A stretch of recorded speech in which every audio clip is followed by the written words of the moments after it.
So I'm here again with another public service announcement. This one also goes out to America's youth.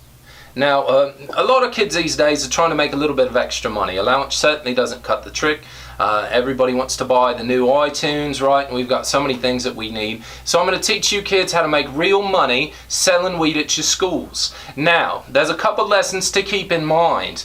The most important: only sell dime bags, don't sell quarters. Because you sell a quarter to your mate, he shows it to his mate, he pinches a little bud, and then his mom calls back to the headmaster. Next thing you know, you've got to explain why you're selling short sacks. And only sell to the people you know. If you sell dime bags to some other guy that you've never met, it's going to come back to you. You're going to end up getting robbed in the parking lot or the bathroom, and you don't want that. Now, what you're going to do, and I learned this when I was out in Los Angeles, I had some friends, you take some safety pins, you cut the tongue out of one of your shoes, you put it under the tongue of your shoes, you stuff your dime bags in there in between them, and they'll never know. And when someone searches you, you can pull it out real quick, shove it in your sock, but before you sell it, you got to head to the restroom, you got to fluff those buds, because nobody wants crimped buds. It's not like we're buying that Mexican Kentucky weed anymore. This is all about nuggets, right? And if you want to keep good customers, you got to have a good supply. So, say you do blokes, sell only dime bags, don't short your quarters, keep it in your shoe. The rest is history. You just make your money and don't act funny. There you are.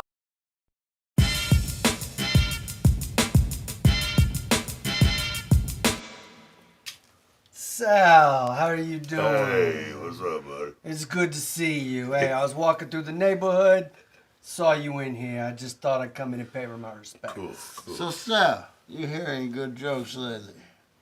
Oh, I'd like to hear this. Why did the horny-ass chicken cross the road to his friend's house? Why, Sal? Why? Knock, knock. Huh. Hey, Jimmy! Oh, Oh, God! Oh, shit. Hey, it's We got my a wife. problem. It's my wife. Hey, Jenny, what do you need? What do you I'm need, not a Jenny? We got a Horny problem with chicken. the Puerto Ricans on Simon Hill.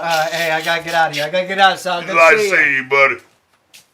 Showtime! Welcome to the Danger Came Friends show. Today we've got a real special guest, Carey Means, best known for the voice actor for Frylock from Aqua Teen Hunger Force. Everybody, what's up, Carey? What's up? I'm staying protected. Yeah, you are staying protected. I got What's my. up with Let me this? take this thing off so you can understand what I'm saying. There, that's a lot better. Oh, Absolutely better. Now we can talk. Yes. It's like that when I bought Mortal Kombat 11. This is a Scorpion Ninja mask right here. Came with the game, so I figured I'd show it off at some point in my life. I was gonna run out into the street and scare the little kids, but that wouldn't have been a good idea, probably. Take that off too. Ta-da! Here we are, the Frylock show. This is my lovely lady I found on the street when I was walking home the other day. No, this is Leah, my lovely wife. Leah. We're locked down together, quarantined during this pandemic. Crazy, isn't it? COVID-19. Crazy shit. It is crazy. Can I say shit on this show? Yeah, You can didn't say tell me shit what the on parameters the were. I might need to edit that out. I don't know. I heard a little kid over here earlier. Was there a little kid over there with Yeah, you? those are my boys. They're out running around. How old are they? They are 7 and 3. Whoa, you've been a busy man yourself there. Oh, yeah. 7 and 3. So Yeah. you're married. Yeah, I'm married. Yep. All right. My wife It Tara. might be a loaded question nowadays. Well, I know a guy. I'm not going to say his name for fear that there might be some repercussions, but he's kind of in the business, and he kind of has 2 wives. I do, like 2 wives. Just seriously, two women are. I guess it's like. Did you watch the Tiger King? Oh man! Wow, I watched Y'all a watch little that? bit of the Tiger King. The guy that came on there, his mentor. He had like a harem. He had like Right, yeah, he had like 3 or 4 wives. and somebody was like, hey, I don't care about how you tame the tigers. I want to know how you got all these women up in here. Right, yeah. So, but How you handling that? pimping ain't easy, but it sure is fun. Stuff. Yes, sir. Yeah, enough I about ain't gonna lie. My wife is sitting right here, and I'm gonna say this right now. I've had at least 2 women in my lifetime ask me to be their pimp. Really? I told them both no. Thank God. Yeah, man. I was like, look, I need 2 things to be your pimp, honey. I need a gun and a car. And I don't have either one right now. It's not really cool. And then the other one didn't want to bring the money back. She brought about $4 here, $3 there, $7. What kind of hooking you been doing? You bringing me $3 and $4. You ain't even the bottom.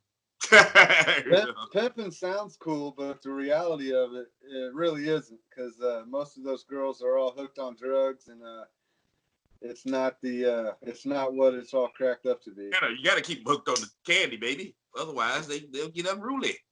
Yeah. You gotta keep hooked on the candy. Make sure you just give them enough. Get a little fix in. And buy them some shoes. You don't want to get them off the leash. Make sure they eat. You know what I'm saying? Not too much. You want to get fat. Didn't expect to be talking about pimping today, did you? No, I didn't. But hey, that's all good. We can talk about pimping. Sure, yeah. What was that thing you said? When you had the julienne fries, that's what it was. Oh, she's talking about my favorite episode. Yeah, this is your favorite line. What was it? Super Birthday Snake. Mm-hmm. It's my favorite episode. Meanwhile, wants a pet. And instead of a bunny rabbit, which he wants, he gets a steak. No thanks to Shake. And he comes and he staples the ears on it, and then he gets devoured. And then they try to get him drunk. But he ends up getting Shake drunk and Meatwad drunk and the snake drunk. And Frylock blows them all to hell. And then he gets all pimped out. He gets on the phone and calls his buddy. Wants to bring over a couple of bitches for a stick a cigarette in your damn eye. Yes. That's my favorite. Why wouldn't that be my favorite episode? I mean, I like the episodes where Frylock steps out of his box, so to speak, pun intended. Comfort. You know what I'm saying? Like there was another episode where Meatwad was trying to learn how to cross the street. Frylock's in the room in the blind, looking through the blind with a ball gag in his mouth and the S&M mask on his face, and he's like, "Tell me I'm bad. Tell me I've been bad." You know, weird stuff like that. I don't like the ones, however, where they emasculated him or tried to kill him off, which apparently they killed Frylock off a few times. They try to make it look like he's dying of cancer. Yeah, that's my least favorite one. The Andrew WK episode, who, by the way, I met in person. We hung out at a bar somewhere in Decatur one year. He was on a tour. He was on a national tour called The Positive Power of Partying, where he would go around and speak to people for an hour, feed them some free pizza, and then literally talk about partying for like an hour. Well, that's all he did. If you have to. Dang, I could do that. To get in, it was free for me. Yeah. He was wearing the same outfit he wore in that episode with the white jeans and the white T-shirt. People were getting up and asking him how they should raise their kids and who they should vote for in the election. It was really crazy. I was like, y'all asking this guy, Andrew WK. I mean, I didn't know him, but we took a selfie, we took a picture and everything like that. The guy was like, yeah, this is Frylock. He was on the show. Fortunately, it looks like I'm pointing at his junk because he's kind of tall. So yeah, we're pretty sure. I didn't post the picture. Then somebody was like, "You're gonna cry." I was like, I didn't think about that. I don't know where the picture is now. It's probably in my old phone somewhere. If you want to see how short Carey is, just look at his IMDb. He's got pictures. I'm 7 foot. I'm pretty sure I met you in Atlanta at Days of the Dead in Atlanta. Wait, what? Who said something about Atlanta? I think I met you at Days of the Dead in Atlanta. Didn't you have a booth there? Never done Days of the Dead in Atlanta. Did you do Chicago? I've done one horror con so far. That was Crypticon in St. Joseph's, Missouri, about 1.5 years ago. You never came to Days of the Dead? No, I never done. Oh, really? That was some other black guy with a deep voice. That wasn't me. No, don't get it twisted. I've been mistaken for Dana. Dana by the Harry Potter twins. And Dragon 1 year. Their handler comes running up to her, Mr. Snyder. Oh, the twins, the Weasley twins from Harry Potter. They're huge fans of yours. And I was like, whoa, let me stop you right there. I'm not the cup. I am the Fry. Oh, well, they still want to swap autographs with you and all this. It was just like, no, I'm not who you think I am. I'm not the yellow. But that was funny. But yeah. One of my favorite episodes of Aqua Teen was South Bronx Parasite, man. That one just cracks me up, man. What was that one about? South Bronx. When Carl gets the candy bar. He starts losing all the weight. Yeah. He ends up looking like all cracked out by the end of the episode. But the funny story about that.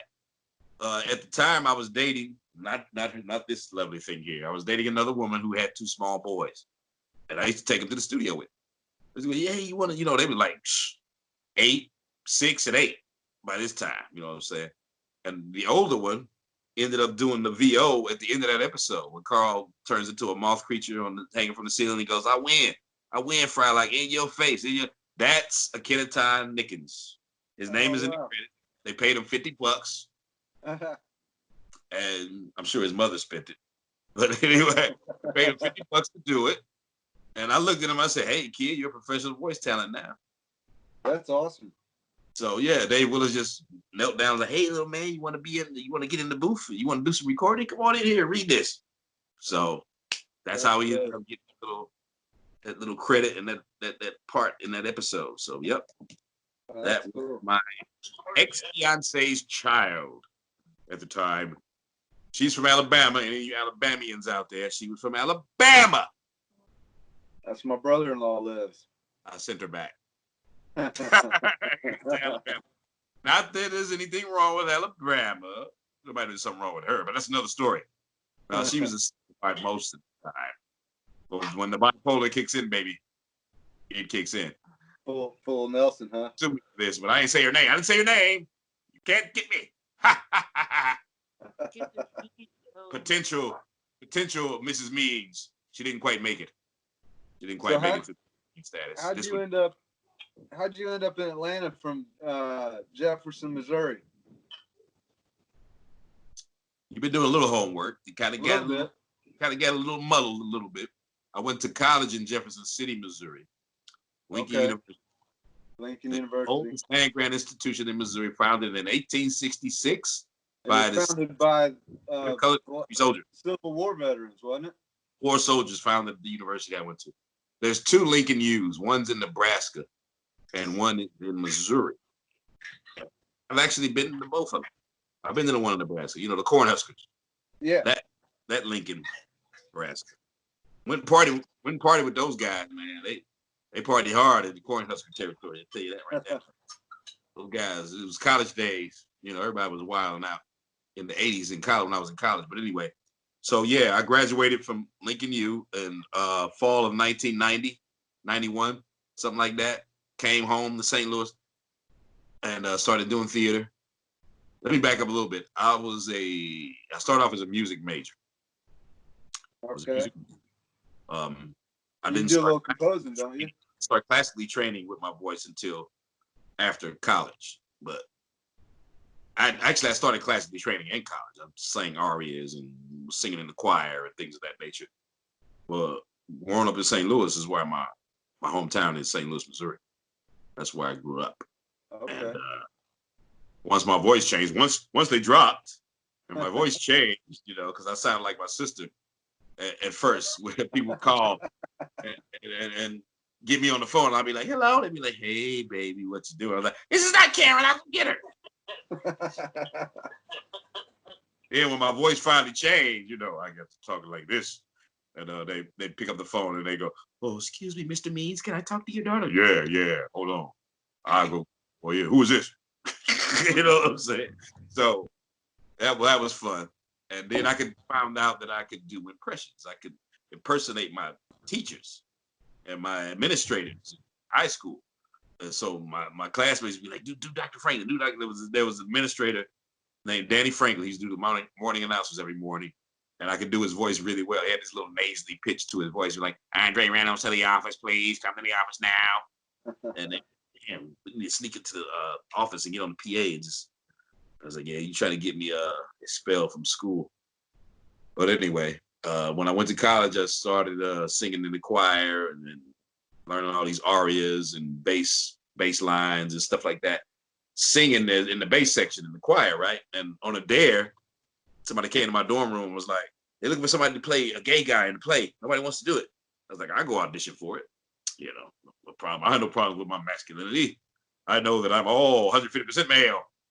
So I went and auditioned for the play. And the theater director was like, no, I want you to play the villain. I want you to play the antagonist. I want you to play the heavy in this production. I like your cut of your jib. So I started doing theater then, right there in college, man. And it just took off. I just, all things arts was for me. You know, I had to change my major from music to commercial art because I was a better drawer than I was a music theorist. It's like calculus with notes. If you know any musicians and they've ever taken music theory, ask him, is it like calculus with notes? And yeah, it's like calculus with notes. I'm like, I couldn't write that stuff. I could sight read, you know what I'm saying? You give me a downbeat, I can sing through the song for you, but so I changed my major to commercial art with emphasis on graphic art illustration. That's why when I go to these cons and do these things, I can do my original pieces of artwork. Nice, yeah. I need to get one of those. Yeah, baby. Yeah. Here's another original. Here's another original piece that I've done. Actually, I kind of stole this from a caricature artist who did a sketch.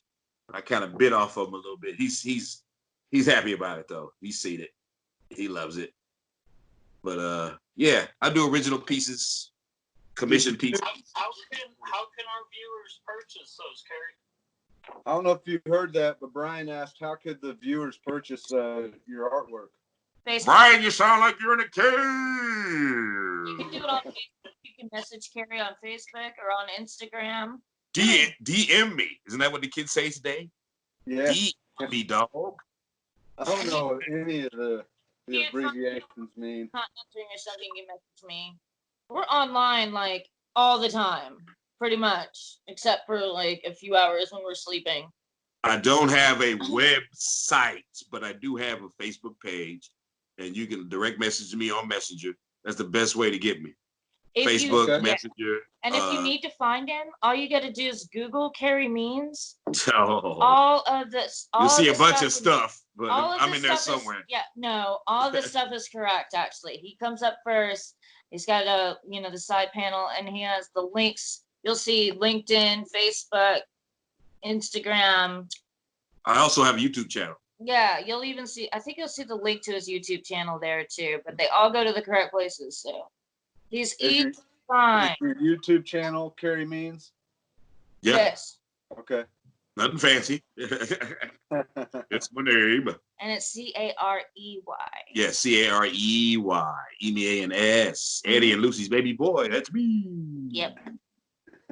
Yes, I was the baby boy of 7 children. Mm-hmm. Oh, wow. Back when people would have, 8, 12 kids in a litter. Family. Yeah, my mother actually had 9, but there were 3 stillborn girls before she had any of us. Oh, and wow. Talk about me short. She wasn't even 5 feet tall. Dang. Rest in peace, Ma.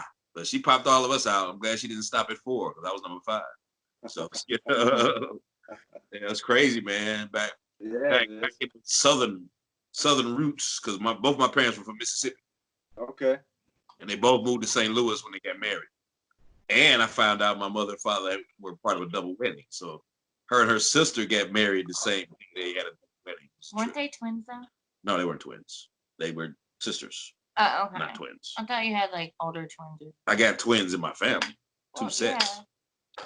Papa was a Rolling Stone. You know that song by the Temptations? Oh, yeah. Yes, Papa, sir. Rolling Stone. So, in other words, I have immediate siblings, but I also have a few siblings that aren't mothered by my mother, if you know what I mean. Yeah, I gotta. They call them half. Some people like to say my half brother, my half. I don't consider them my half anything. I don't like that either. Yeah, I don't like that.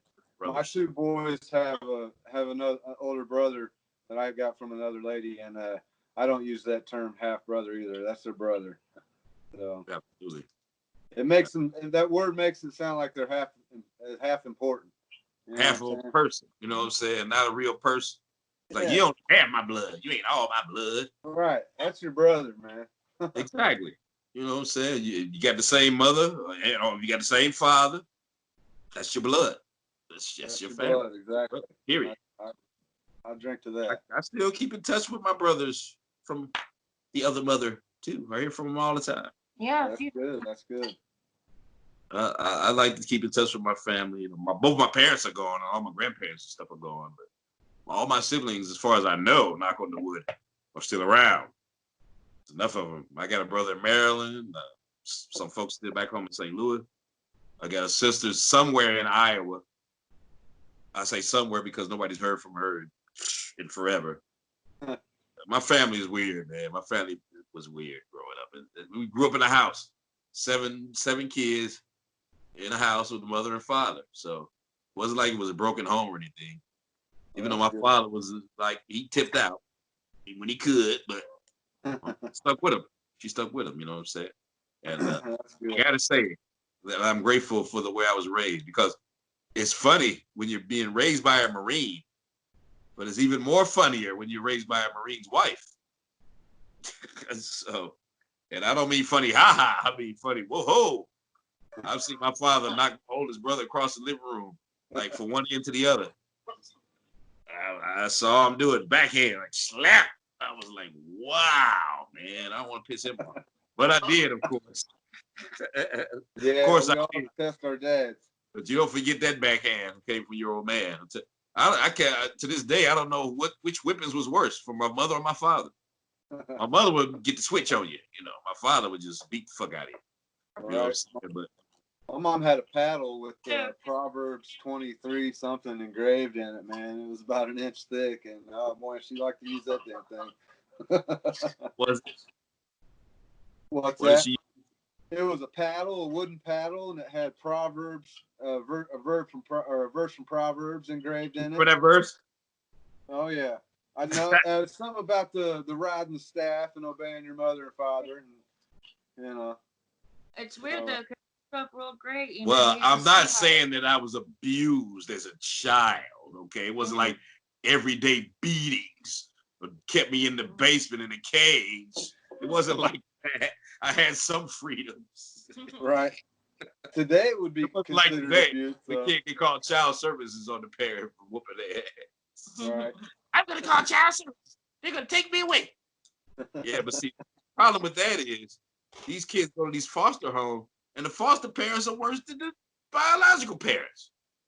You've seen these stories in the news, right? Where these foster parents keep the kids in a cage in the basement and feed them whatever. Yeah. Baloney. And just make them stay in the same spot. They had some couple recently. I don't remember where it was, what part of the country it was. They had like 7 or 8 kids like living like in a fucking Holocaust camp. It was crazy, man. A lot of them do it for that money. They do it for that side check. But on the other side of the spectrum, I have a sister, my middle sister, Karen. She's a foster parent, and she's got these kids now. You know what I'm saying? Different races, different background, and that's what she does. And my oldest brother, Johnny, he runs a daycare out of his home. These are things that if you told me that when I was growing up with these family members, I'm like, Johnny? You mean Johnny used to come out of the house all effed up all the time? But he did. You know, so that's what I remember growing up. I was like, that's my big brother. But boy, he sure be high when he come over to the house. But that was my big brother. You know what I'm saying? That's all I knew when I was growing up in St. Louis. But it's amazing how somebody can turn their lives around like that. Now I hear from him all the time on Messenger. And he sends me words of encouragement, he don't talk about himself, though. He don't talk about what he does as far as that goes. I had to find that out from another sibling. And I was like, cool. I'm glad that my folks are doing positive things. And see, that's what I can't understand. Let me ask you something right quick. Let me ask you guys, how y'all dealing with this quarantine thing? How's it going? How you feeling? It's weird. It's definitely strange. I do vinyl wraps for a living. I wrap vehicles. I've been doing that since the 90s, and I'm temporarily laid off. It's been about 3 weeks now. And when you say so I'm- vinyl wraps, you gotta the dumb it down. decals, You I know, do Hold on, let me. decals on cars. You know, I wrap vehicles with vinyl. You know, color change stuff like that. Oh, okay. and Yeah. also some stuff, right? I do signage, you know, but it's mostly just wrapping cars. You know, you see the vans driving down the street and they got all the logos on them. Yeah. I do that. I put them on. You ever So do I've any been laid for off. NASCAR? What's that? You ever do any for NASCAR? I've done NASCAR. I've done a lot of Indy cars. I live in Indianapolis, and I used to do a whole bunch of Indy cars. And I've done drag racing for NHRA. Sweet. Stuff like that. How'd you get into that? They're one of the founding companies for decaling is from Avon, Indiana, and a lot of my buddies from high school went out there and worked. And I was like 18, and went out there. They were hiring, and they just threw us right in, man. And I just kind of Who you know? since. Who you know? A lot of times it is. Yeah, and but the quarantine thing, like right now, past 3 weeks, I kind of feel like Mr. Mom. You know, I got my boys at home. We've been, you know, I just been chilling with them. Took them out of the babysitter, and just building stuff with them. Just kind of utilizing the time to have some creative, quality time with my sons.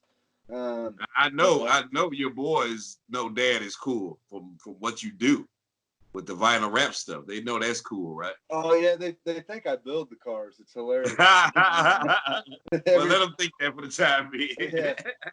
Yeah, but, have you got them any of those model kits where they can like put them together themselves and put decals on them and stuff? I used to do that too. I'm an artist too. I paint. I've always painted and draw stuff. So they're artists too. Even my 3-year-old, he's really good with the paintbrush.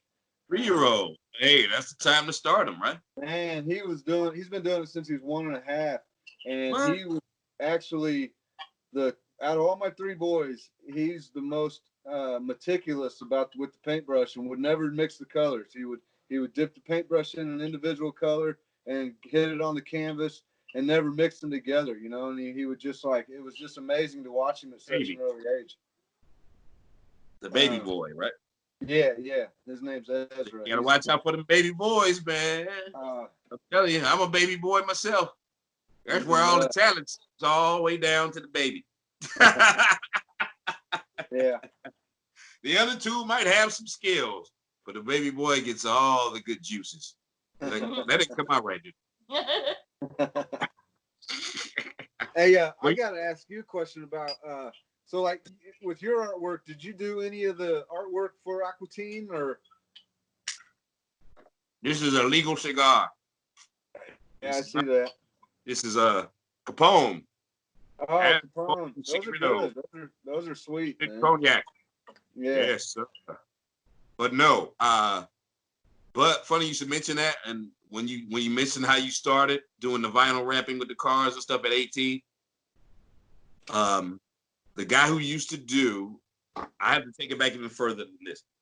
Remember Space Ghost Coast to Coast? Oh yeah. You remember Zorak? You remember the guy who used to do the voice of Zorak was Clay Croker, C. Martin Croker. Good friend of mine. He passed away in 2016, unfortunately. He was the voice of Dr. Weird and Steve on Aqua Teen. He actually designed his original design for Frylock and Meatwad. He designed Frylock and Meatwad. When he was like somewhere around 15 to 18, he helped design the Stone Mountain Laser Light Show here in Stone Mountain, Georgia. So if you ever come to Stone Mountain, Georgia, and see the Laser Light Show, you will see some of C. Martin Croker's work. Rest in peace, Clay. Good friend of mine, knew everything there was to know about the foundations of Cartoon Network. Walk up the source when it comes to comic books or cartoons, whatever you could think of in that type of genre. Clay could rattle it off to you just like that. And I remember one time we did a panel at Dragon Con. It was me and a couple of other voice actors and Clay. And the panel was about the genesis of Cartoon Network, the beginnings of Cartoon Network. And let me tell you something. Clay fielded 90% of those questions because none of us knew the answers. And when it was over, it was like, man, you saved our asses, because I started with Adult Swim in 2000. I started doing bumps for Cartoon Network, like for Pokemon and Dragon Ball Z and stuff like that back in '97. That's basically when I started doing that stuff. And I was the announcer for the original incarnation of Samurai Jack, if you remember that. On the next Samurai Jack, Jack gets into the soul, that and the other. That's kind of how I got to audition for Frylock, because somebody heard me.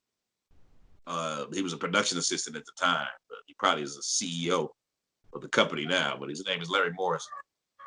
He heard me doing the Samurai Jack thing, and he was like, he ran to Matt Malero and Dave Willis, like, you gotta just Carey Means guy. He'd be perfect for this food product show that you're putting on, and about to shake. And also, you can look up Eddie Price. Look up Eddie Price. He's a good friend of mine. Showing the shirt. He's the 3D guy, artist. Oh, nice. And he lives in Georgia, and he did this one for me. It's also a print that's available for purchase on my roster of prints, which I have like 22 Yes, different exactly. prints. That's how many. Some of them are done by artist friends of mine. This was done by Brian Silverbacks. Oh, that was Brian cool. Silverbacks is a buddy of mine, and he did this one for me. Mocked up the little Frylock. That makes a good shirt too. He's also working on some new comic, Loggerhead. Oh, that's his thing, Loggerhead. Yeah. I think it's a mutated snapping turtle or something. You know, I got a lot of artist friends out there. Yeah. Who do I things. do too. It's awesome. Good friends with Bob Camp, co-creator of Ren and Stimpy. He's a good friend of mine as well. I know you've seen him and his lady Missy all over the Facebook pages and stuff like that. And they're at home making masks themselves. We're good friends with George Lowe. He's Space Ghost! Yeah, and he's got some different artwork at some museums around in Florida, actually. He's actually had his stuff at the High Museum of Art here in Atlanta. Yeah, he's So amazing. that's impressive. He's a sweetheart. What George does is he'll go to a convention or whatever, and he'll sit there and he'll make what he calls eye flowers. And he'll just start drawing from the center of the table. I hope you don't get your good, expensive tablecloths on the table, because George will mess them up. Yeah. He'll just start drawing with his markers it's on the table, and by the time the con is over with, we'll have a whole table full of this huge piece of artwork. It's fine though, because the tablecloths they put out are They're usually fake plastic. Yeah, they're the plastic ones. So. Stuff, but sometimes you get to a fancy place. They do have them cloth ones. Oh, They he'll do. do that. That's a good guy. That's a good guy for you to he's interview. gonna make it Oh, better. Space Ghost, George Papa Low here. That's That'd be right. awesome. You know who did a really great Space Ghost? Clay Croker. Clay Croker. He sat with us all weekend at Dragon Con. Like, I think it was only like a couple of months before he passed. And he's just sitting there talking about, what was it? He was saying something about every time George is on the phone, he's always on the phone with his mom. Yeah. But yeah, I miss Clay. So people always ask me if the show's gonna come back or whatever, and I'm like, that's up to Adult Swim. We're already down one cast member, so if they're gonna have us come back, they need to do it quick. You know what I'm saying? But somebody else goes away. Yeah. That one of your sons you messing with you there? No, my phone fell down. Brian's FaceTime. That's Brian's picked face back fell on the floor. up. Yeah, it did. Dang it. Brian. Is he okay? Hey, so I gotta tell you, the first time I watched Aqua Teen Hunger Force, I was 26. I was living in New York. I'm 43 now, and Hate ourselves here, all right? We just got done with a poker tournament, and a couple of my roommates turned on Adult Swim, and I really wasn't, into watching cartoons too much at that age. And I look at them, I'm like, are you guys seriously getting ready to watch cartoons? And they're like, yeah, you don't know about Adult Swim? I'm like, no, I don't. And Aqua Teen Hunger Force, first thing to come on. And Schoolie D, I see his name in the credits, and I'm like, what? No way. And I just fell in love with it, man. I mean, it was freaking hilarious, and I've watched just about every single episode. And so, Schoolie, that's my boy. We hung out a few times. that's what I wanted to ask you about. He's the legend in the rap game. Hell I mean, yeah. First Down with Chuck D, notable all gangster that. rapper. Oh And, yeah. So that's just Go awesome. way back. Did you see Hip Hop Evolution on I Netflix? did. Yes, Did you I see did. his interview? Yep. the guy's he's like, that's my one condition. You got to bring me a cake. You got to bring Schoolie D a cake, otherwise he ain't gonna talk to you. That cracked me up, man. I was like, man, we gotta talk to him again. I actually was supposed to be don't etch this in stone, but supposedly we're supposed to collaborate on something. So we'll see what happens with that. They forgot to call me for the MF Doom album. Oh man, that's They called me awful. for that. But I got Yeah. to show my skills on the very last season intro for Aqua Teen, Hunger Force Forever. I seen that. Remember that? I got jacked by the cops. They shot my tater tots, busted the moon, nice playing moon rocks. Gotta meet while watching the lemonade check fries going down. Here come the drum break. Yes, all my own original rap lyrics. So they called me up. Dave Willis calls me up and he goes, "Oh, Carey, come to the studio. We're gonna redo the theme song." I was like, "Okay." So we go in there. It's like, "Yeah, we got our own part." And he picks up a little bitty slip of paper and goes, "This is your part right here." And I was like, "Oh no. And this is a witness to the whole thing because she was there with me." I was looking at it going, I said, "No, I don't think so, Dave. I'm gonna sit down right here. Let me hear that beat one more time, Michael Kohler." Michael Kohler, that's the sound guy and the music guy from the show and the movie. So he dropped the beat again. I sat right down there and wrote them bad boys out right there in front of everybody. Went, okay, let's go. Went in the booth and recorded this shit right there. And oddly enough, they gave me a credit on IMDb as a music producer yep. for the show. Yeah. As a result of that. Well, I guess that's true. Well, you are a rap artist now. Yes, I'm a rapper. I'm a broke rapper. I need to go on tour with Schoolie D, damn it. Yeah. Let's do it. The t-shirts were cool though. What t-shirts? Wasn't he the one who sent you those? Oh yeah, Schoolie sent me a couple of t-shirts. He sure did. And I've been wearing them too. I go to a con or two, and I've been advertised with Schoolie. Like I said, we're supposed to be doing something together, but I'm holding my breath on back here. We'll see what happens. Nah, I that's also awesome. He's a legend. Dave Willis and Dana Snyder at a premiere for Ball Masters, the show that they're doing on Adult Swim now. I don't know if you saw that yet or not. No. But Dave Willis and Dana Snyder in that show called Ball Masters. Dana Snyder is playing a ball with a mohawk. Ball with nobody with a mohawk. That's pretty much all I know. All I know is I went there, I hung out with them, and there were some rumblings about Aqua Teen possibly coming back. Maybe it was the beer and liquor talking. Yeah, because they were all drunk. Because they were pretty, they were pretty 3 sheets to the wind by the time I got there. And I was kind of late getting there. But by the time the night was over with, they was like spilling booze on the stage. It was crazy. Shout out to the Plaza Theater. That's an Adult Swim function for you folks. When there's booze, there's craziness going on. They actually have Rocky Horror every Friday at midnight. Well, they used to. Well, they do. I was actually supposed to make an appearance there. When was it? It was it was supposed to be like 2 really weeks soon. 2 from weeks now. Yeah, Like 2 that. weeks from now. Yeah, I was supposed to show up at the Rocky Horror thing at the Plaza Theater here. With Lips Done on Ponce. Dixie. And the cast. do my Frylock signing autograph stingy. It's the same group that does Rocky Horror at Dragon Con every year. Okay. Yeah, they're. You guys ever been to Dragon Con here in Atlanta? I haven't, man. I only con. Group that does Rocky Horror at Days of the Dead, it might be the same people. It might be them. Well, we attend Days of the Dead. One of my buddies from Indiana, he's the DJ there, and he was coming over to my poker games and showing me pictures of him with all these celebrities, and I was like, man, you gotta get me in. You know, I'll carry speakers or do something. And I went with him, and in an hour and a half being there, I was up in Gary Busey's hotel room, rolling. I got to hear about that. For him, yeah. How was it in Gary Busey's hotel room? Actually, what the hell? It was awesome, dude. You need to elaborate on that. That doesn't sound right. Yeah, it was pretty cool. I was rolling cigarettes for him, if you know what I mean. And I know what you mean. And but yeah, it was awesome. So I just, you know, after seeing all the celebrities calling Harry by his first name, I was like, man, you're in the bee's nest here, and I've always wanted to get into filmmaking, stuff like that. And so Wait a minute, wait. What does your friend do? he's the What does he DJ. He's DJ Munchies. Oh well, yeah, he keeps people happy. Oh yeah, y'all know him. he runs Hey, all maybe the he sound get me things. in next time they have the damn thing. Yeah, tell Oh, Frylock yeah. to the days of the dead old. Found the screwdriver. I don't know what the other We need to get you there, man. Oh, say what now? We need to get you at Days of the Dead. Yeah, you do.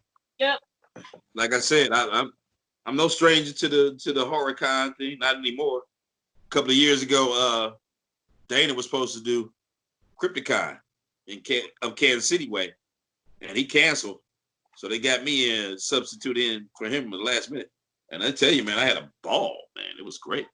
That's how I fun, ended up. Yes. A lot of artists there. I mean, there's artists at every con, but that's really the only one I really know about. This was done by my buddy J.P. Baker. Masters of the Universe, John Kassir, the Crypt Keeper, so Yeah. I just did a con with him. I did Confusion with John Kassir Oh in yeah. Alabama. Me and Dana did that. This was done by my buddy J.P. Painter, who was a tattoo artist. And it's the Aqua Teen. It's a slasher film characters like Shake is Jason, Meatwad is Right. Frylock is. Chainsaw. But I have another version of this where I made Frylock Jason instead of Leatherface, and I made Shake Leatherface. I thought Frylock should be Jason, but that's just my opinion because I like Jason better than Leatherface. No offense to Leatherface, but I've done cons with so many of these Jason guys. You know what I'm saying? The guy I haven't done one with Kane yet. Not Kane Hodder. Did one with Ari. Ari Lehman. Ari Lehman, the Mears. Jason. Yep.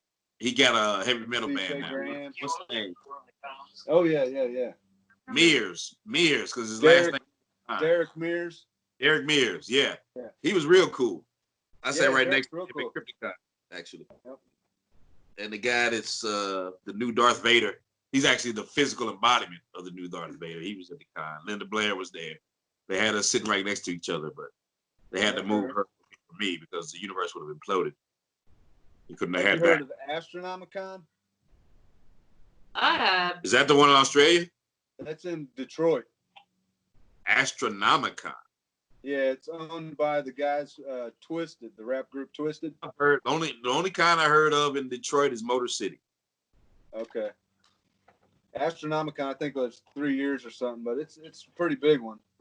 But hey, man, look, we need to talk there because if you know some folks, then you get I can get me a French fry in the door, so we can do this thing.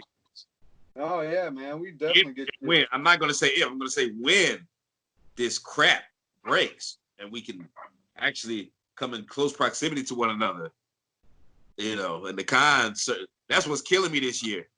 It's killing me, man. I'm sure, man. man. My busiest month. I would have been doing stuff. I would have been somewhere this weekend, I'm sure. I took off work. I was gonna go to a convention with him. Yeah, she was gonna go to what was it? It was in Rome. Kusacon. Just I don't know who names these cons. It was called Kusacon. Yeah, because it was the convention center. But no, the weirdest con name I ever been to, the con I ever been to, It got rescheduled to October though. So. was called PD Con. PEE-DEE And that was weird. Con.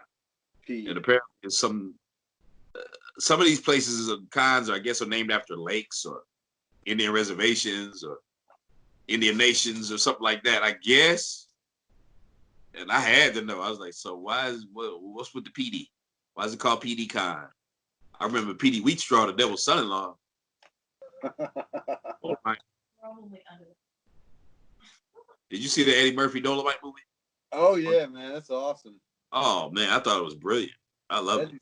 Eddie Murphy is back, right? Eddie can morph into pretty much anything he wants to morph into. That's a great movie. Oh, I loved it. I loved it. We went to L.A. a few years back, and for Days of the Dead, and we got the personal tour of the old Dolomite set, and it was freaking awesome, man. Cool. Yeah, man. I used to listen to all those old albums like Red Fox, Richard Pryor. Oh yeah. Father had all that shit growing up, you know. So you know what I'm saying. That's why I got to hear all that shit when I was growing up in the '70s in St. Louis. You know what I'm saying? Richard Pryor's my favorite. Richard Pryor. Oh man, He was I awesome. think at one time I know I had all his concert films on VHS.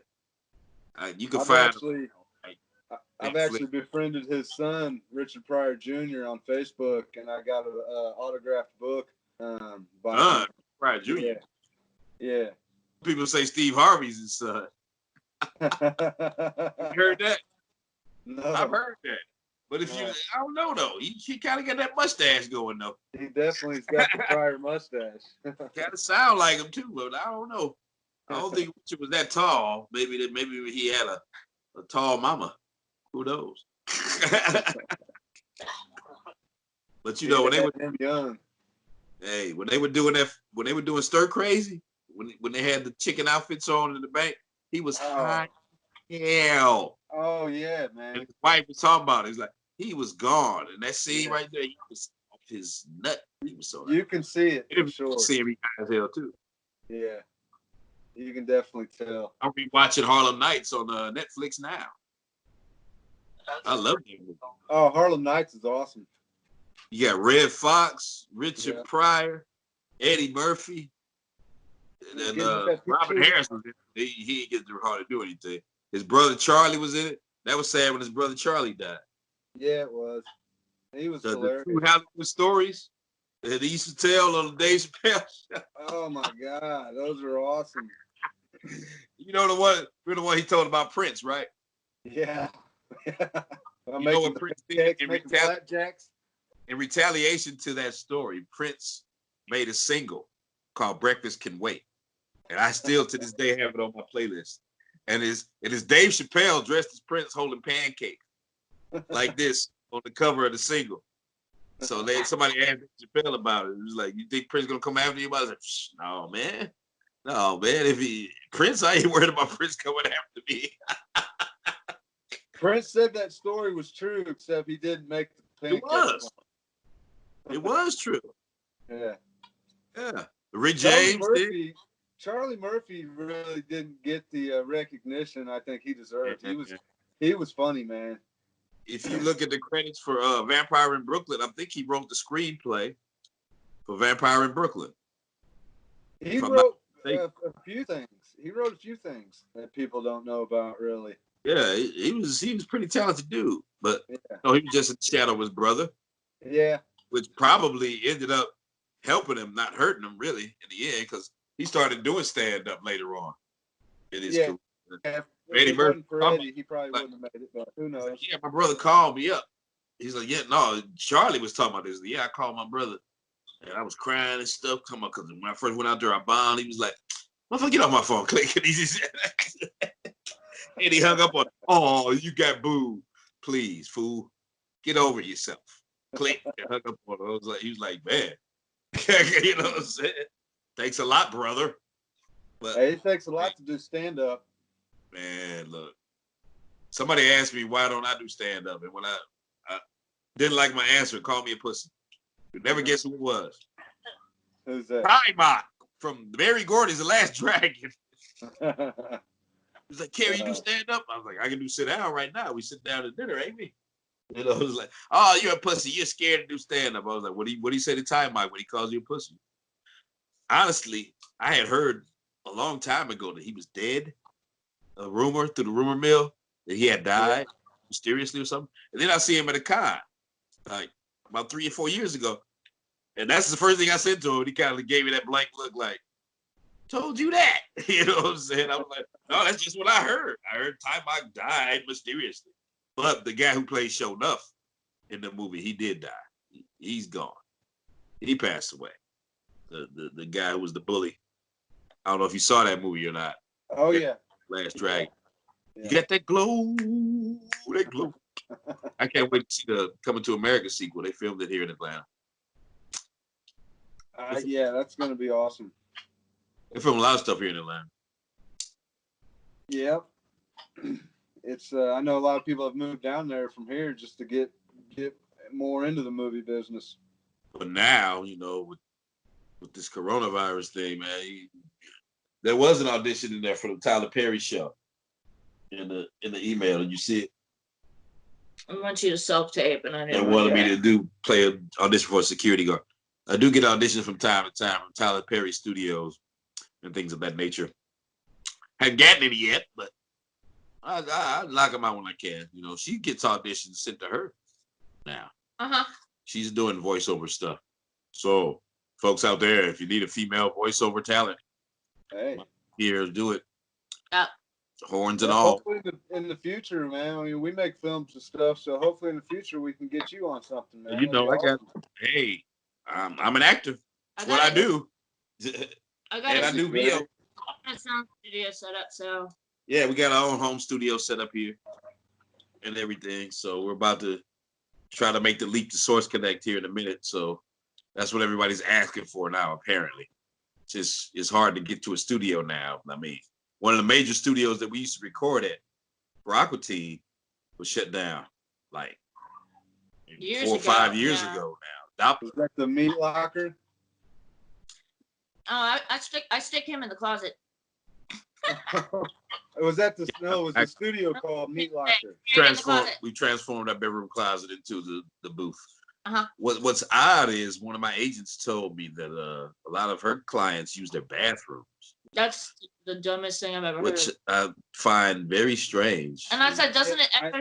Yeah, horribly. Imagine the reverb in the bathroom. Oh. I've done it before. I had a recording studio. We rented a place out on Gasoline Alley in Indianapolis where we basically ran poker games out of, but we also recorded rap music and stuff like that. And we turned the bathroom of that into the recording booth, and we just put the styrofoam all over the walls. It was the best recording booth we ever had. You soundproof. Yeah. This guy was but not. The people we're talking about aren't doing that. They aren't soundproofing. Yeah, you gotta soundproof it. Yeah, you know what I'm saying? The wife got to come in there and take a shower while you're in there recording. It's like, get out of here, I'm pooping. Of course, a good sound engineer might want to hear that poop sound, though. Come on. Hey there, Carey. Danger K. Great show. Looking forward to this episode, especially with Carey. Big fan of his work. My question is, I've always been good at impressions, or people have told me that, and I was wanting to know, what is your advice for someone who wants to get into voiceovers? Because, I don't know, a few of them I guess are pretty good. Like, man, I've been told my meat rod's pretty good. I heard that people say I kind of sound like him a little bit when I talk occasionally. I don't know. What's your impression of my impression? Thanks a lot. See you soon, guys. All right. Well, I'll tell you. What's his name? Mike Bartley. I'll tell you, Mike. You sound like Meat Wad's retarded uncle, but that was pretty good. I'm just messing with you. I'm just joshing with you, man. The thing is, if you are really good at doing voices as far as getting your demo together or whatnot, I would suggest you do two separate demos and not make them any longer than a minute each, because most people's attention spans are a minute. Anyway, nobody's going to really listen to you for any longer than that. Although my demo is almost 2 minutes long, but I don't care because that's my demo. But that's just me. But you know what I'm saying? But make two different demos. Make one for your characters that you can do, and then make one with your average everyday commercial speaking voice, because that's probably the one that's going to get you paid. Your average everyday voice is going to get you paid. You know what I'm saying? So I assume I haven't gotten paid in a minute. I'm still plugging away. You know what I'm saying? But usually you get cast for commercials and stuff before you get cast for like a cartoon or a movie. So you got to be able to read a shampoo bottle and make it sound interesting. Basically. Exactly. Yeah. Pick up a bottle of toothpaste that's laying around in your sink. Read that like it's a commercial. You know, inflect your tones, pronunciate your words. Actually, what I tell people is this: spill the Irish coffee, man. So what I usually tell people is take an improv class or take a vocal lesson. when I say a voice lesson class, I'm talking about like singing. Not that you have to like learn how to do an aria or anything like that. And don't But fall for those. what I'm talking about is like breathing techniques. Learn how to breathe from your diaphragm. Take an improv class. Do some theater with your local community theatrical productions. You know what I'm saying? Or just the improv class thing. Whatever it is. I recommend that. Something like that. Because if you look at a lot of people's resumes, you will see that they have theatrical backgrounds. You will understand. Take somebody like Patrick Stewart, for example. He's classically trained, theatrical background, Shakespeare, all that. And it shows in his performance how he portrays his roles as an actor. You know what I'm saying? And hell, Michael, who is that? Who's the guy who does the Arby's commercials? We have the meats. Ving Rhames. That's Ving Rhames. You know that? Ving Rhames went to Juilliard, man. He went to Juilliard. I'm not saying that he's a monster voice talent.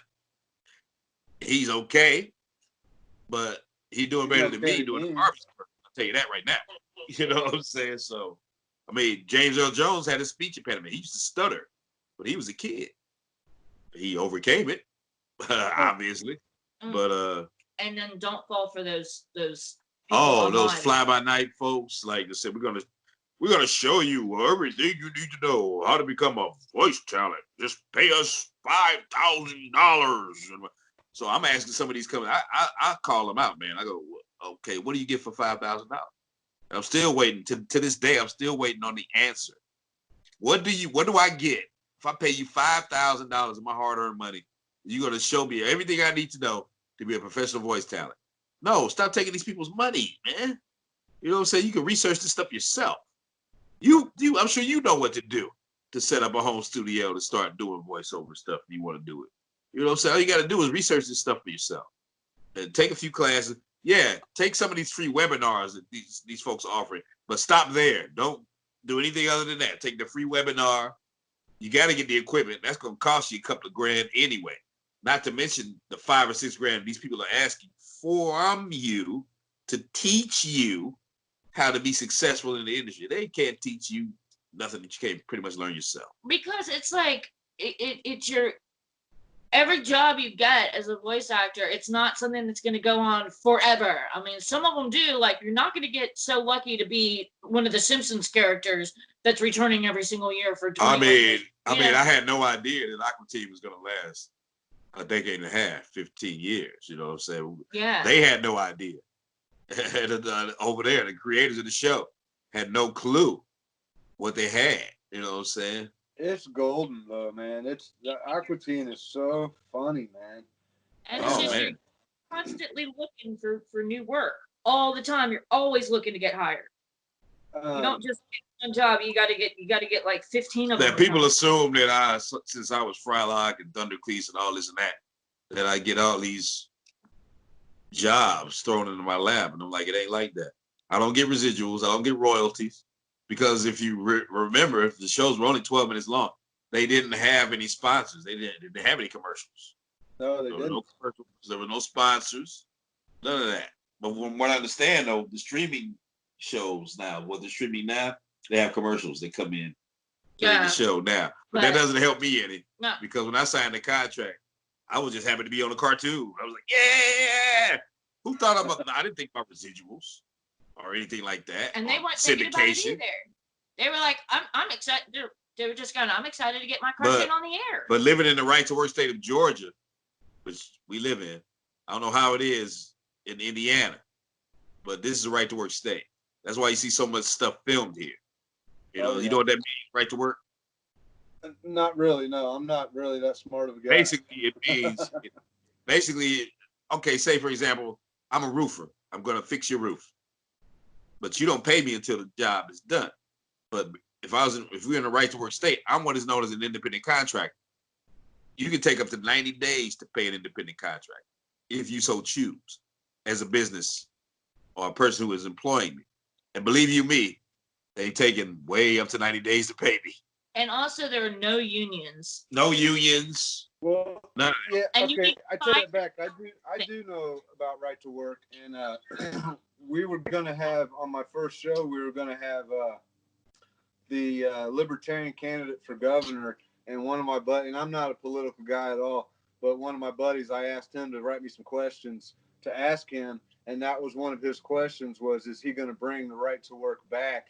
And so because his dad actually was the head of the union for Carrier in Indiana, and he got into it with Donald Trump here, and so they've been affected by that big time here in Indiana. Yeah, I meant to mention this earlier. You said you did some of the Indy cars, the decals and stuff. This is kind of related.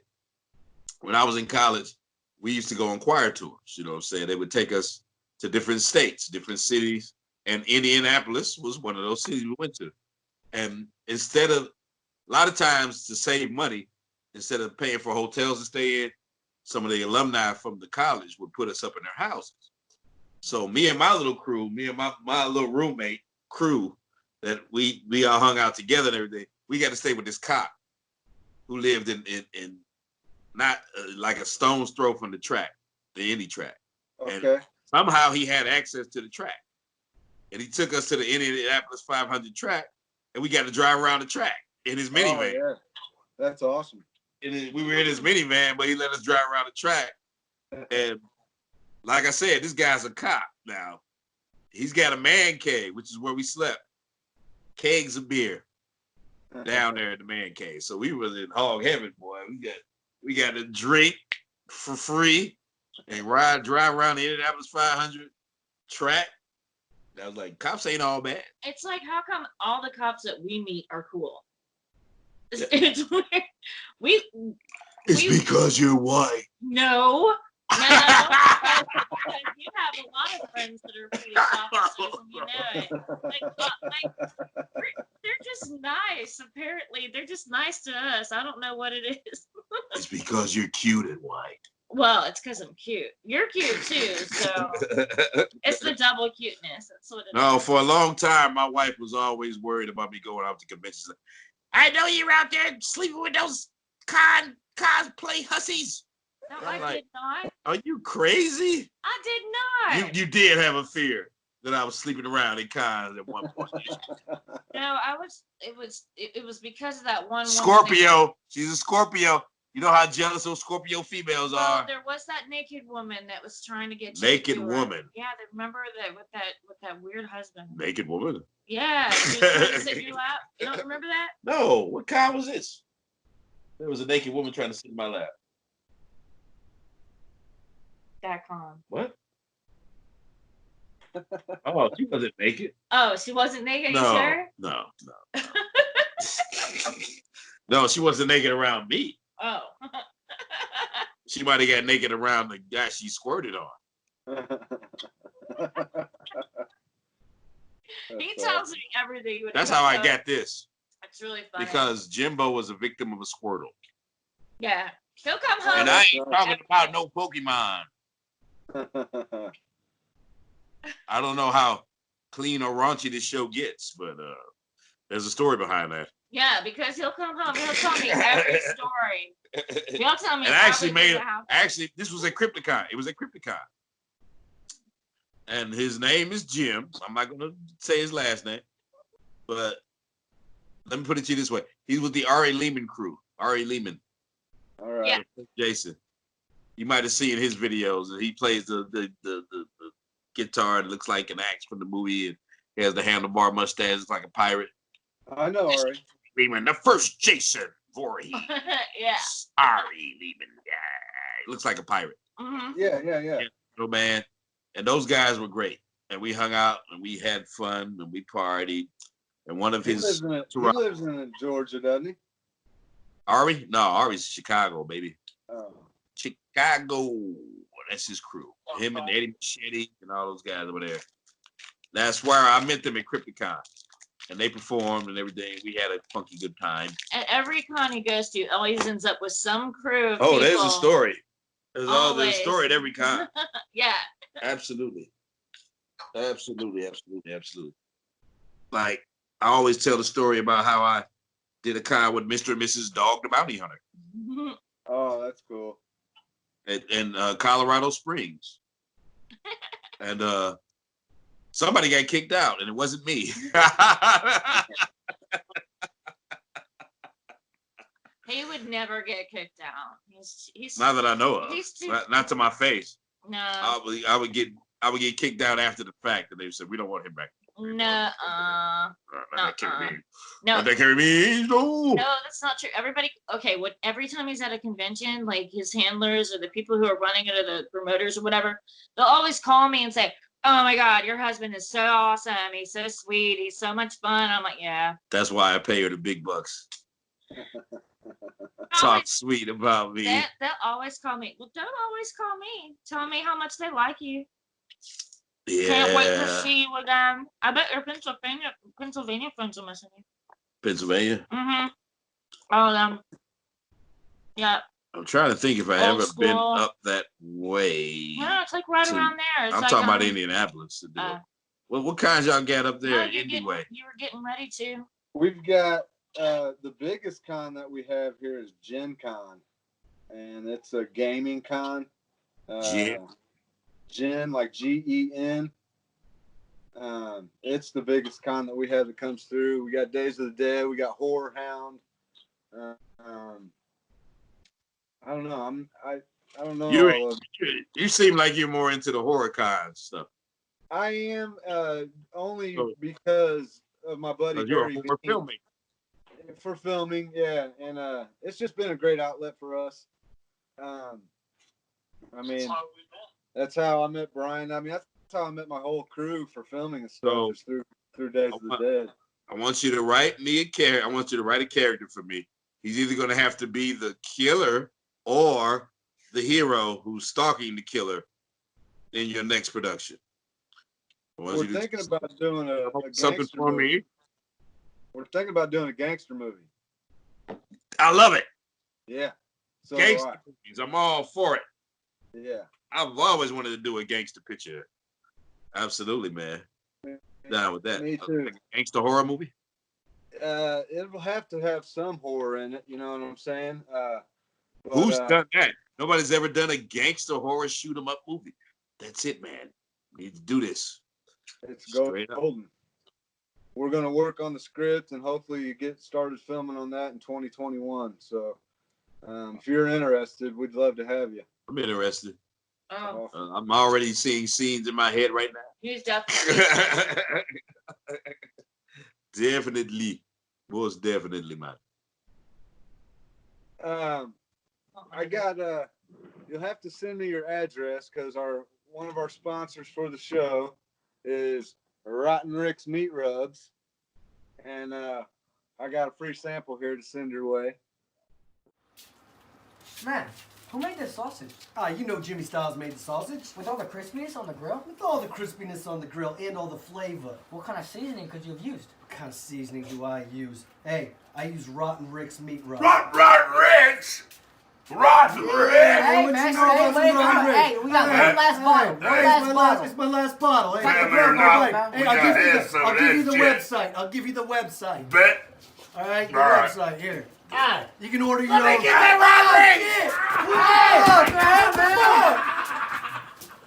Rick. Why is he rotten? He's just a rotten dude, man. He's from Oswego, New York, and he's just a rough and tough Italian.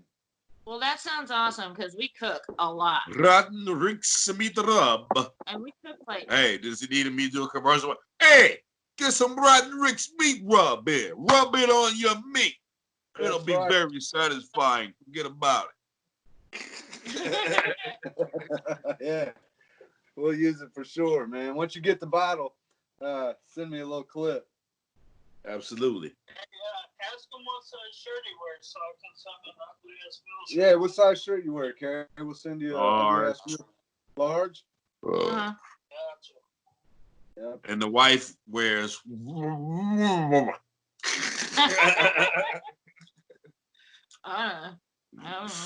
38 double D.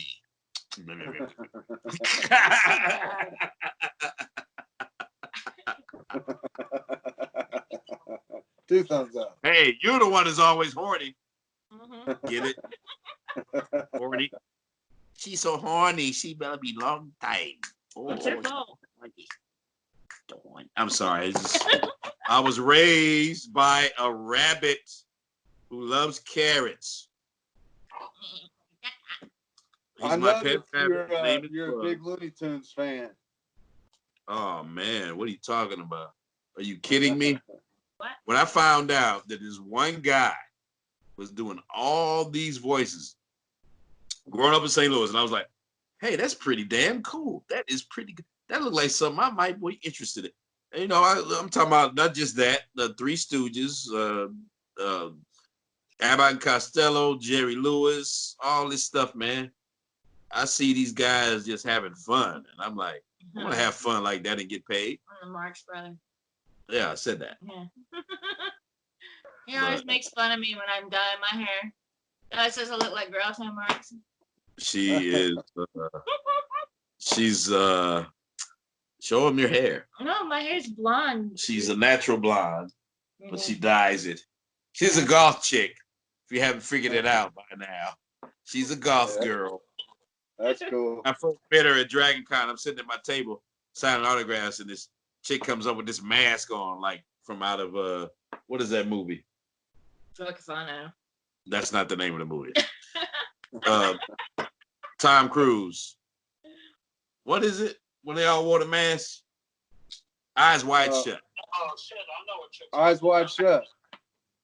She comes up with this mask on, like from Eyes Wide Shut, these black angel wings, and I'm like, Illuminati movie. "There's some kinky stuff. What's going on here?"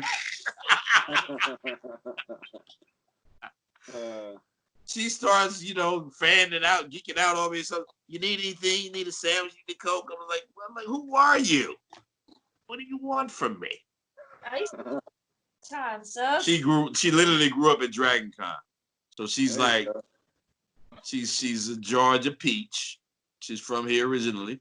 Yep. Born and raised. With a nice Jewish father who can't stand me. The bastard. They love each other. They love each other all the time. He hates being locked down. He likes to jump in the car, go work out at the He's gym, like, whenever we go shoot pool. When are we gonna play He likes ball? his cigarettes too, if you know what I mean. Yeah, But he doesn't do the cigarette thing. He's old school. He's an old Navy vet. He's like, "Oh, you're not pulling on it right. You're not smoking it right." I'm like, you know, you heard the term, "You're blowing my high, pops," because you're blowing my high.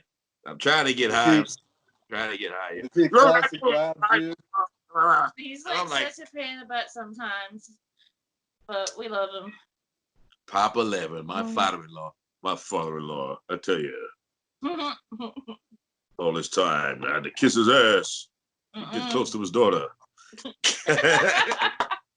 We just lost my father-in-law last year. Rest his soul. Oh, he passed? Yeah, he was a double lung transplant, Vietnam vet. But is he a smoker? He did a long time ago. I never seen him smoke. But yeah. Her father used to smoke a long time ago too. What was it, like 3-4 packs a day? Paul Mall filterless. Wow. Thank God he quit, because he wouldn't be here now if he didn't quit. For real. That's a lot of smoking. A lot of drinking, a lot of smoking, a little bit of coke and token, you know. Oh yeah. But When that's he was old young. school. That's Yeah, old when school. he was Yeah, that's old school, man. Like I said, my father, I used to like to wear my father's clothes because my father was a bit of a snappy dresser. And I would find pills and marijuana roaches in the pockets. You know what I'm saying? I'll never forget this. I was at home from college one year, and I went to the grocery store for my mother. And of course, I smoked a joint on the way to and from the grocery store, and I come back and I forget I had the roach in my pocket. And I reach in my pocket to give her change. And of course, the roach is right there in my hand. And she goes, and I go, "Oh." And she goes, "Oh boy, your father used to smoke that stuff." And that was it. And I was like, okay. My father actually. My He asked me. situation was not like that when my parents found out. My father used to sit there with a shoebox full of weed and just he just sit there rolling them up. I'm sitting there watching the cowboy and Indian picture with him. You know, back then that's what we call it. We call them pictures or shows. We don't call them movies. Back in the day. My mother in the kitchen frying chicken, whatever, and he looks down at me and he goes, "Son, you want to hit this?" And I look up at him. I look at the kitchen, my mother frying chicken, and I go, "No, Dad." I'm like 13, something like that. And my father, this is no lie. As soon as I said no, he looked at me and he said, "Good. Say no to drugs." This was before Nancy Reagan, I'm telling you. Nancy Reagan came out with that slogan. So she stole it from my old man. So that first heard it from my father. Of course, I didn't listen. Well, I didn't remember either. smoking pot at school. Oh. Apparently, I was underneath the window of the vice principal. And then they sent us to this night classes about, being against drugs or whatever. My dad had to take me to them, and we used to get stoned on the way. But wait. What I want to know is, how long did it take the vice principal to come bust you? He probably was sitting in his window like, "What the?" I'm going to get him in a minute. I was like, I'll wait till it's a roach, then I'm going to get him. That's great.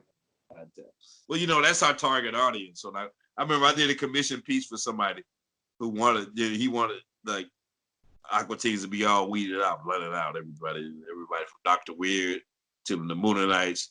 Everybody in the picture had like a blunt or a joint. Frylock's fries were actually joints in the picture. I got it somewhere.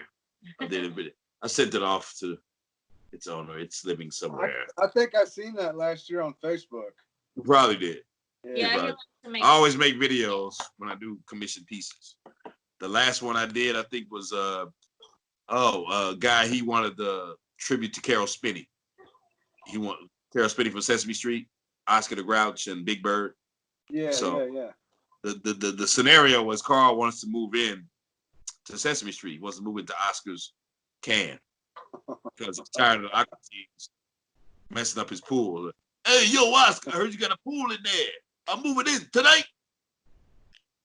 So that was cute. I had Big Bird in there. And Oscar the Grouch was like, "Well, there goes the street."